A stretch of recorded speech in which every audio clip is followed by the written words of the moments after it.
내가 이 정도 하면 이 정도 나에게 보상이 올 것이다. 이 기대치가 없는 사람은 없는 것 같습니다. 우리 모두는 그 기대치가 있습니다. 자기 배우자에게도 그 기대치가 있습니다. 자녀에게도 그 기대치가 있습니다. 내 핏줄임에도 불구하고 우리는 기대치가 있습니다. 핏줄뿐만 아니라 우리는 직장에서도 직장 동료들에 대한 기대치가 있고요. 교회에 와서도 교회에 대한 기대치가 있습니다. 우리는 그 기대가 충족되기를 원합니다. 그런데 이 기대치가 충족되지 않으면 어떤 현상이 벌어집니까? 마음이 상합니다. 내 배우자에 대한 기대치가 채워지지 않을 때에 내 마음이 상합니다. 여러분, 그럴 수 있습니다. 마음 좀 상하고 살 수도 있습니다. 그런데 문제는 뭐냐면 그 상한 마음이 점점 커지게 되어지고 다툼이 일어나게 됩니다. 당신은 그것밖에 안 되느냐? 너는 왜 그것밖에 안 되느냐? 나는 너에게 이만큼 해줬는데 당신은 왜 나에게 요만큼밖에 안 해주느냐? 관계 속에서 오는 그런 기대치가 있고 그 기대치가 무너질 때가 있습니다. 이게 싫어서 그래 나는 산속에서 나 혼자 살 거야 라고 생각하고 살 수도 있습니다. 극히 개인만 보더라도 자기 스스로 세운 개인에게 한정되어 있는 그 기대치가 또한 우리들에게 있습니다. 열심히 일을 했는데 일한 만큼의 성과가 오지 않습니다. 열심히 심었는데 심은 만큼 성과가 있지 않습니다. 우리는 그럴 때마다 이렇게 하소연을 하기도 합니다. 왜 내 인생에는 이렇게 태클이 많이 들어올까? 날 좀 편하게 내버려뒀으면 좋겠는데, 내가 원하는 대로 모든 것이 진행됐으면 좋겠는데 그렇지 못할 때가 있다라는 이야기입니다. 기대치가 무너지다 보니까 우리는 내가 한 선택이 잘못된 선택인가? 내가 얻고 있는 이 모든 결과물들은 다 실패인가라고 스스로 자책을 하기도 합니다. 그 기대치를 얻기 위해서 더 노력하기보다는 때로는 그 기대치를 버리기도 한다라는 이야기입니다. 왜냐하면 그것을 해결하는 것보다 그것을 포기하는 것이 더 쉽게 다가오기 때문입니다. 그러니까 때로는 이 술을 통해서 그 문제를 해결해 보기로 합니다. 그 문제를 잊어버리려고 한다라는 이야기입니다. 때로는 이 도박을 통해서도 우리는 그 문제를 해결하기도 합니다. 현재 내가 안고 있는 이 문제를 해결함에 있어서 때로는 술을 통해서, 때로는 도박을 통해서, 어떤 사람은 쇼핑을 통해서도 그 문제를 해결하려고 합니다. 내가 보고 있는 그 현실이 싫기 때문에 술의 힘을 빌리고 게임의 힘을 빌리고 음식의 힘을 빌려서 때로는 폭식을 하기도 한다는 이야기입니다. 안타깝게도 신앙을 가진 사람은 자신의 신앙을 포기하기도 합니다. 여러분, 이 모습은 비단 우리의 모습이 아닙니다. 오늘 성경에 등장한 이 사람들의 모습 또한 그렇습니다. 오늘 우리는 이 누가복음 24장 너무나 잘 알고 있는 말씀입니다. 예수님께서 부활하셨고 그럼에도 불구하고 이 제자들 가운데의 이 두 사람이 예루살렘을 떠나서 엠마오라고 하는 이 지역으로 가게 됩니다. 그들은 예수님께서 그 죽으셨던 그 놀라운 사실을 받아들일 수가 없었습니다. 예수님은 끝까지 우리와 함께 영광의 나팔을 불면서 예루살렘의 왕으로, 이스라엘의 왕으로 입성할 줄 알았는데 그 기대치가 산산조각 나 버렸습니다. 이 사람들은 그 기대치가 무너졌기에 그것을 해결하려고 그들은 잘못된 방법을 선택했는데 그것이 바로 엠마오로 도피하는 것이었습니다. 그들은 가면서 지난 날을 회상합니다. 그래도 우리가 그동안 3년 동안에 예수님과 잘 지내면서 참 좋은 일도 있었지.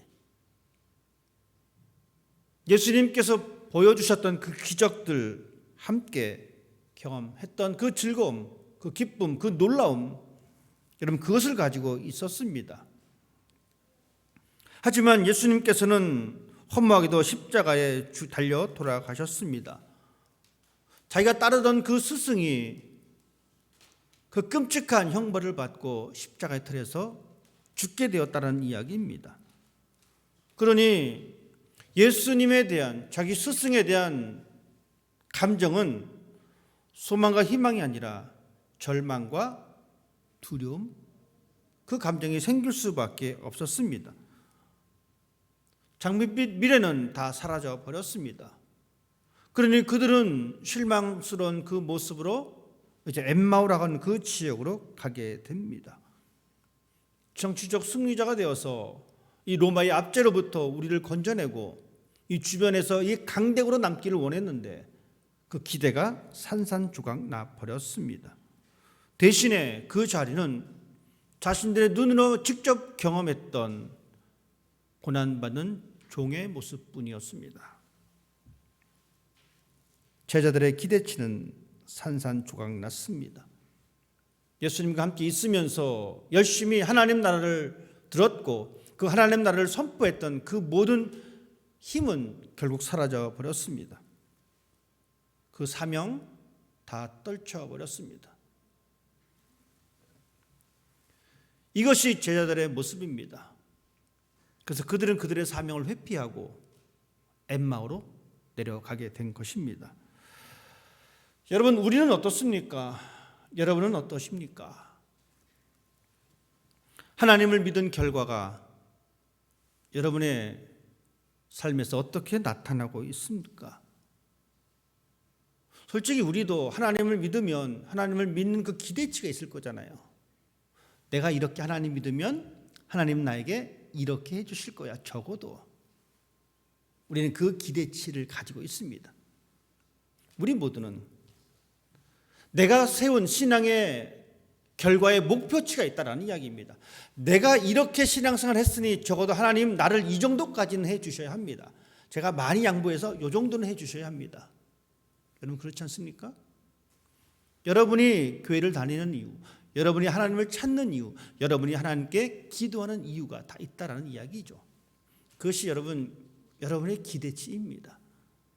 하나님, 제가 열심히 교회에 출석했으니 저 안 아프게 해주십시오.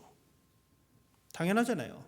여러분 그게 기대치입니다. 하나님, 내가 열심히 봉사하고 헌금도 했으니 나 가난하지 않게 돈 이만큼 벌게 해주세요. 여러분 이게 다 기대치잖아요. 아닌가요? 여러분 그냥 순수하게 예배드리시고 순수하게 봉사하시고 정말 순수하게 헌금하시고 그러십니까?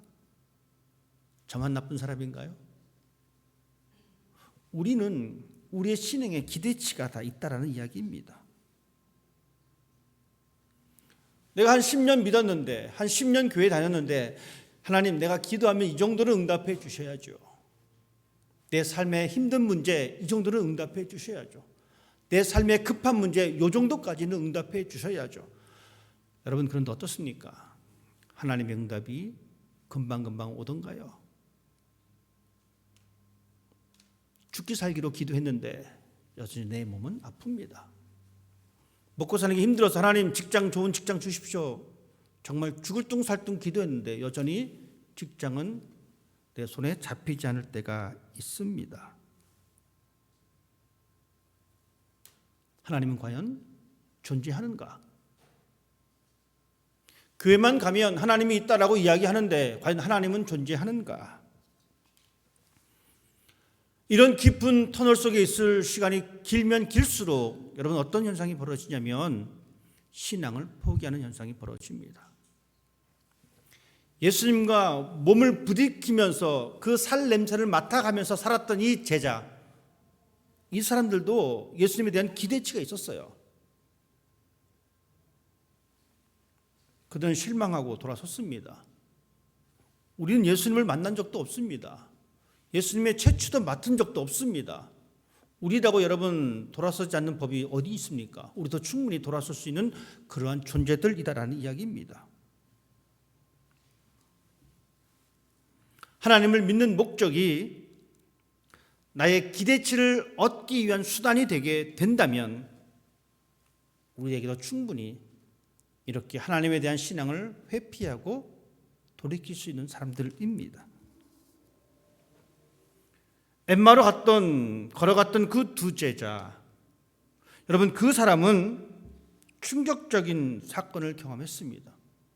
왜냐하면 왕으로 오실 메시아로 믿었는데 왕은커녕 신하는커녕 저주받은 그 십자가의 틀에 맥없이 죽어버린 그 사람, 얼마나 충격적입니까?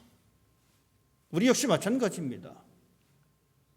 내가 목사로 20년을 봉사했는데, 내가 장로로 20년을 봉사했는데, 내가 권사로 20년을 봉사했는데 어느 순간 직장에서 해고되기도 합니다.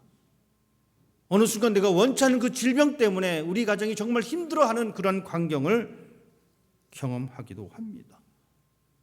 답이 없는 그러한 상황들을 우리는 충분히 경험합니다. 그러니 우리도 하나님은 나에게로부터 참 멀리 있구나 라고 하는 생각이 들 때가 있다는 것이죠. 이렇게 실망했던 이 두 제자, 엠마로 향했던 그 두 사람, 그들은 그 실망감을 가지고 예루살렘을 떠나 엠마오로 가게 되었습니다. 여러분 그때 어떤 일이 벌어집니까? 예수님께서 그들 가운데 합류해 주셨어요.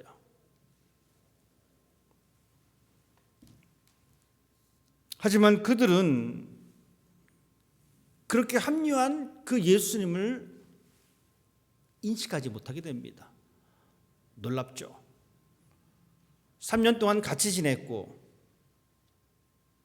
다가와서 말을 걸고 이야기함에도 불구하고 그들은 예수님이 예수님이라는 사실을 알아차리지 못하게 됩니다. 왜 그랬을까요?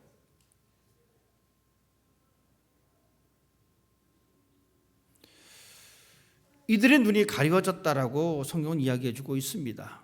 16절 말씀 우리가 읽지 않았지만 16절은 이렇게 기록되어 있습니다.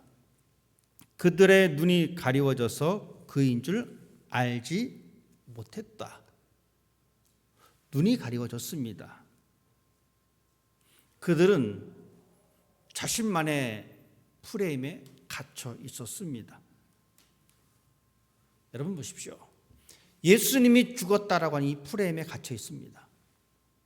그러니 예수님을 볼 수가 없습니다. 부활 한 번도 경험해 본 적이 없어요. 들어보지도 못했습니다.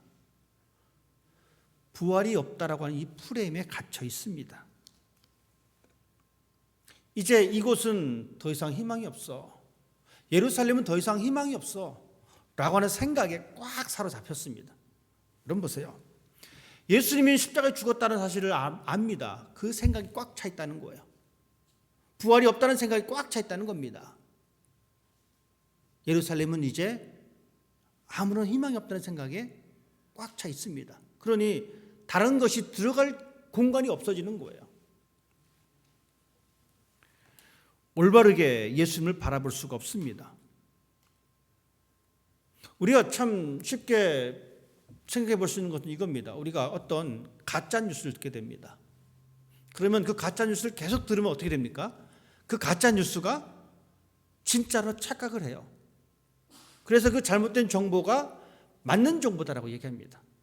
오히려 그 올바른 정보를 제대로 보지 못합니다. 왜요? 이미 잘못된 정보로 꽉 차 있기 때문에 그런 것과 같습니다. 그러니 다른 사람의 생각, 다른 사람의 주장에 대해서 전혀 귀를 기울일 생각조차도 하지 못합니다. 그것이 분명히 잘못된 것임에도 불구하고. 그래서 여러분 이단으로 빠지고 극좌가 되든지 극우가 되든지 그것으로 갈 수밖에 없다라는 이야기입니다. 눈이 가리워진 사람들의 모습입니다. 민수기 13장에 보면 모세는 12명의 정탐꾼을 보냅니다. 12명의 정탐꾼이 가서 그 땅을 보고 나서 어떻게 이야기하냐면 10명은 이렇게 얘기합니다. 가봤더니만 어마어마한 성벽이 있고 사람들은 뭐 기골이 장대해가지고 아휴 안 가는 게 낫다. 그들에 비하면 우리는 정말 영원한 메뚜기만 하던 존재다. 여러분 10사람의 눈에는 메뚜기 프레임이 갇혀버린 거예요. 보니까 성벽도 단단하고 어마어마하고 키도 뭐 이렇게 우락부락하게 생겨가지고 뭐 칼도 이만하고 그거에 비하면 우리는 요만한 벌레만한 존재다는 거예요. 그 두려움의 프레임에 잡혀버렸습니다. 하지만 두 사람은 어땠습니까? 그들의 눈에는 메뚜기 프레임이 있는 것이 아니라 오히려 그 두 사람의 눈에는 쟤네 우리 밥이야. 프레임에 갇혀있는 사람과 그렇지 않은 사람의 모습입니다. 그러니 그들을 정복하고 그것을 다스려야 할 그곳이 오히려 두려움의 장소가 되었다라는 이야기입니다. 그러니 하나님이 주시려고 했던 그 자리를 보지 못하게 된다는 거예요. 여러분 이런 프레임이 우리들에게도 있습니다. 우리도 그런 프레임에 갇혀 있을 때가 있습니다. 신앙의 프레임에 갇혀 있을 때가 있습니다. 내가 잘 되지 않으면 이건 하나님의 축복이 아니고 하나님의 저주야 라고 하는 신앙의 프레임을 가지고 있을 때가 있습니다. 내가 실패하면 하나님이 나에게 관심이 없다라고 하는 하나님의 무관심, 하나님의 저주라고 하는 이 신앙의 프레임을 우리가 가지고 있을 때가 있습니다. 큰 교회는 하나님의 축복받은 교회고 작은 교회는 하나님의 축복받지 못한 교회다라고 하는 이 신앙의 프레임이 여러분 우리들 마음속에 우리의 생활 속에 들어와 있다라는 이야기입니다. 우리는 이 프레임을 던져버려야 합니다. 예수님께서 함께 하셨을 때에 그 함께 하심을 인지하지 못했던 그들, 눈이 가려진 그들, 여러분 이제 그들이 어떻게 됩니까? 눈이 열리는 인생이 되어집니다. 닫혀졌던 눈이 열리게 되었습니다. 여러분 그것은 오직 한 가지입니다. 프레임을 벗어나는 유일한 방법은 오직 성경입니다. 하나님 말씀입니다. 10사람은 그 메뚜기 프레임에 갇혀서 있었지만 2사람은 그렇지 않았습니다. 그들이 하나님을 향한 그 시선이 있었기 때문에 그렇다라는 것.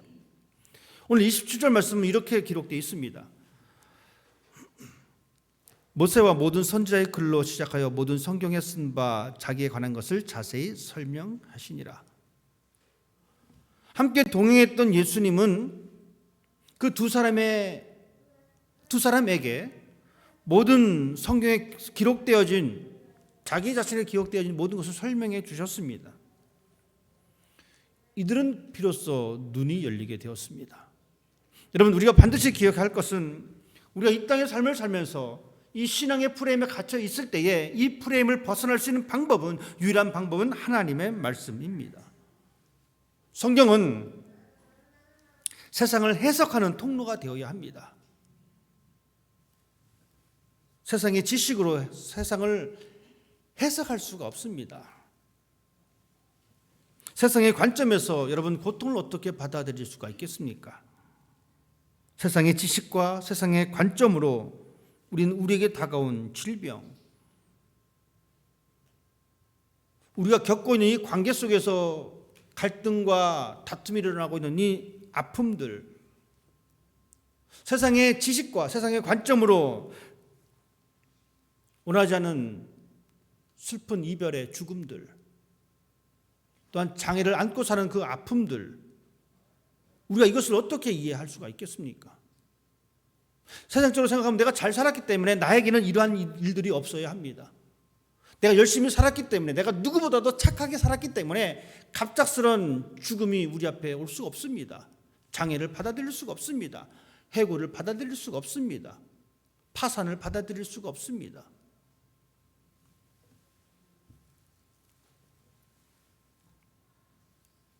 제자들의 관점은 이랬습니다. 21절 말씀 이렇게 기록하고 있습니다. 제자들이 예수님을 바라봤던 그 관점입니다. 우리는 이 사람이 이스라엘을 속량할 자라고 바랐다. 우리는 이 사람이, 예수가 우리를 확 꺼집어내서 우리를 복된 그 자리로 이끌어 줄 줄 알았다 라고 말합니다. 하지만 성경의 관점은 무엇입니까? 성경의 관점은 26절에 나타나고 있습니다. 그리스도가 이런 고난을 받고 자기의 영광에 들어가야 할 것이 아니냐. 제자들의 관점과 성경의 관점은 전혀 다릅니다. 여러분, 우리는 여전히 제자들의 관점을 가지고 있습니다. 우리는 예수가 우리를 정치적인 메시아가 되어서 우리를 건져줄 거라고 믿었습니다.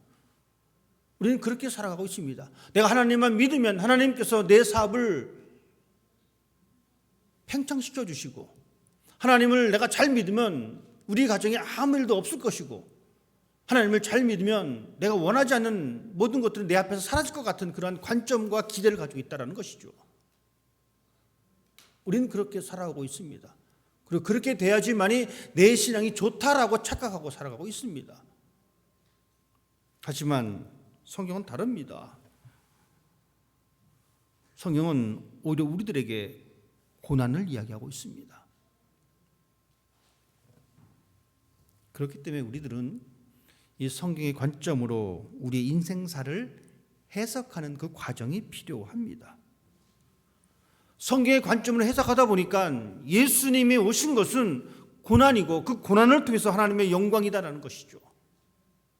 우리의 관점은 고난은 회피하고 싶은 것이고, 고난은 저 남의 것이 되어야 되는데, 성경은 그렇게 말하고 있지 않습니다. 고난은 하나님의 영광의 자리이다라고 말해주고 있습니다. 여러분, 그렇기 때문에 때로는 우리가 겪고 있는 이 아픔들을 말씀 가운데 새롭게 해석할 수가 있습니다. 급작스런 죽음을 통한 이별도 해석해낼 수가 있습니다. 원하지 않는 질병도 해석해낼 수가 있습니다. 잘 나가던 사업체가 망해도 해석해낼 수가 있습니다. 잘 알고 있잖아요. 여러분, 요셉 형들에 의해서 팔려간 사람입니다. 참 기구한 운명을 살았죠. 형들을 만납니다. 사상적인 해석을 하면 이것들 너네 잘 만났어. 다 죽었어. 이것이 세상적인 해석입니다. 내가 그동안 고생했으니 너네 이제 다 죽었어. 하지만 여러분 어떻습니까? 요셉은 그 형들을 만나면서 하나님께서 나를 이곳에 보내셨고 하나님의 구원을 위한 섭리였다라고 고백합니다. 이러한 모습이 우리에게 필요합니다. 이 삶을 살아갈 때 우리의 마음은 뜨거워질 수가 있습니다. 제자들은 그렇게 고백했습니다. 예수님이 말씀으로 우리에게 다 모두 설명해 주실 때에 우리 마음이 뜨겁지 않았느냐. 하나님의 말씀을 우리의 삶을 다시 재해석하니까 우리의 마음이, 우리의 심장이 다시 뛴다라는 겁니다. 신앙생활 하면서 우리가 하나님 앞에서 기뻐할 수 있는 것은 바로 여기에 있습니다. 우리가 겪고 있는 모든 인생사를 하나님의 말씀으로 내가 해석해낼 때 우리는 가슴이 뜨거워질 수가 있습니다. 여러분, 곰곰이 한번 생각해 보십시오. 내가 교회를 다녀도 아무것도 없고, 그렇다면 여전히 나는 아직도 하나님의 말씀으로 내 삶을 해석해내고 있지 않다는 증거입니다. 오늘 본문 누가복음 24장을 통해서 하나님께서 우리에게 그것을 말씀해 주고 있습니다. 우리가 우리의 모든 것들을 하나님의 말씀으로 해석해낼 때에 우리는 타오르는 심장으로 우리의 신앙의 길을 걸어갈 수가 있습니다. 예수님께서 그들과 함께 식사하셨습니다. 마치 성만찬에 같은 그러한 장면을 우리가 볼 수가 있습니다. 함께 그들과 음식을 나누실 때에 떡을 가지시고 축사하시고 떼어 그들에게 주셨고 그들의 눈이 밝아져서 예수님을 알아보게 됩니다. 그 순간 예수님은 그들 앞에서 사라졌습니다. 그리고 그들은 그 식사가 끝난 이후에 어떻게 됐습니까? 다시 일어나 예루살렘으로 돌아갑니다. 33절 이렇게 말씀하고 있습니다. 곧 그때로 일어나 예루살렘으로 돌아갔다. 하룻밤 자고 간 것이 아니라 그 자리에서 예루살렘으로 돌아갔습니다. 절망을 향한 그 발걸음이 유턴을 해서 이제 예루살렘으로 돌아갑니다. 희망의 자리로 돌아갑니다. 엠마오로 가는 그 길은 열정이 사라졌던 그 길이었지만 예루살렘으로 돌아가는 그 길은 열정이 살아난 길입니다. 가슴 뜨거운 심장을 가지고 예루살렘으로 가게 됩니다. 예루살렘에 돌아가서 증인의 삶을 시작하게 됩니다. 회피한 나고자의 삶에서 희망을 갖고 증인의 삶으로 그들은 걸어가게 됩니다. 다시 그곳으로 돌아가야 합니다. 여러분, 베드로 그가 마지막에 있었던 것은 갈릴리 호숫가였습니다. 베드로는 이제 더 이상 예수님의 제자로서 다 끝났다.